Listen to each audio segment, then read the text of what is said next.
मैंने पूछा कि भाई ये कौन? कहने child, he is the child God.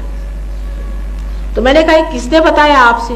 कहने हिंदुस्तानियों ने बताया। मैंने कहा कब? जब अलेक्जेंडर आया था तब? नहीं, अलेक्जेंडर तो बहुत बाद में गए थे, हजारों वर्ष पूर्व हमारा हिंदुस्तानियों से संबंध रहा। उन्होंने तो उस चीज को जोड़ लिया और हमको यही नहीं मालूम कि कुंडलिनी क्या चीज।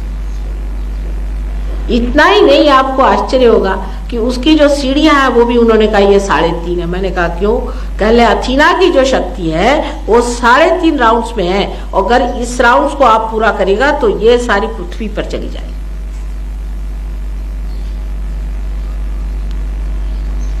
ये 3.5 क्यों है? इसका एक गणित है। इस गणित के वजह से 3.5 है। हमें इसे हम लोग कहते हैं महाकाली, महालक्ष्मी, महासरस्वती और आदि शक्ति की अर्धमात्रा। इस प्रकार से ये 3.5 कुंडलिनी है। अब अगर आजकल के पढ़े लोगों के सामने महाकाली, महालक्ष्मी की बात करें तो लोग कहेंगे माँ कहाँ की, बाबा आदम के जमाने की बात करें। पर जो बाबा आदम के जमाने की बात है वो सब सच्ची है और वो सच्ची चलती रहेगी। उसकी सिर्फ सिद्धता आपको हमें देने की है। ये बात सिद्ध है या नहीं, ये सही बात है नहीं, जो हमारे पूर्वजों ने बात करी ये झूठ करी या सही कही, ये आज आपको सिद्ध करके देने का। पर ये आप ही से सिद्ध होगा। आप ही के अंदर जब आत्मा जागृत होगी तभी यह सिद्ध हो सकता है, नहीं तो नहीं हो सकता। यह जो शक्ति है शुद्ध इच्छा है।